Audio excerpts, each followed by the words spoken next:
Shabbat Shalom à tous, Paracha Chayei Sarah. Donc dans cette paracha, on va commencer par un petit résumé. Sarah donc décède à l'âge de 127 ans.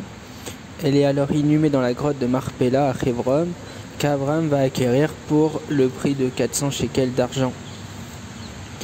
Ensuite, la deuxième partie, c'est Eliezer qui est chargé de cadeaux.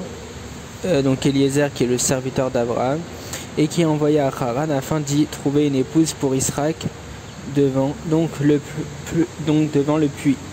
Chacun connaît l'histoire. Eliezer va demander à Dieu un signe pour qu'il trouve la jeune fille.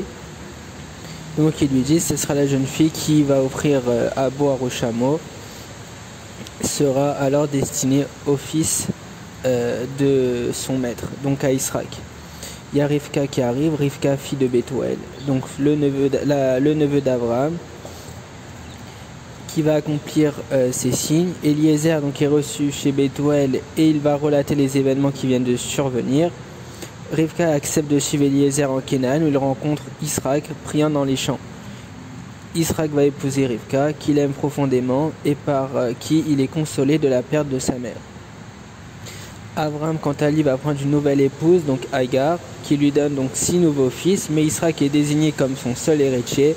Abraham décède alors à l'âge de 175 ans et est inhumé auprès de Sarah par ses 2 premiers fils, Israël et Ismaël.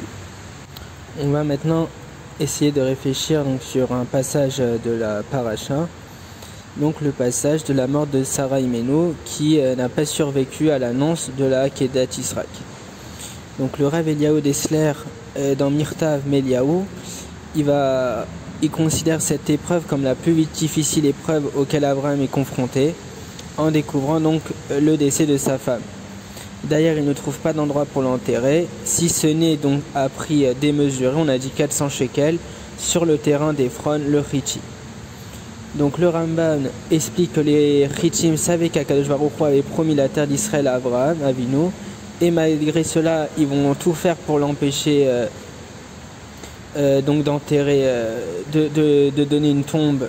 Ils veulent pas donc donner la tombe à Abraham parce qu'ils disent qu'on n'a pas le droit de donner des tombes à des étrangers. Malgré cela, Abraham Avinu, donc qui est au summum de sa peine, on s'imagine, il vient de perdre sa femme. Il va réussir à surmonter sa colère et il va adopter un comportement exemplaire envers Hebron, bien qu'en vrai il connaissait ses intentions. Il va d'ailleurs même se prosterner 2 fois.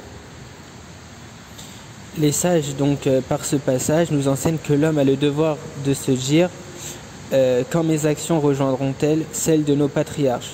C'est-à-dire, ainsi nous devons apprendre à respecter chaque être humain, même s'il ne fait pas partie du Am Israël, puisque la Mishnah dans Avot nous apprend que l'homme a été créé sur le modèle d'Hachem. Donc de la même façon que Abraham Avinu, nous devons nous efforcer de ne pas faire souffrir notre prochain à cause de notre peine, et ceci est valable même si notre interlocuteur n'est pas très fréquentable, tel qu'Ephron que les sages nomment Racha.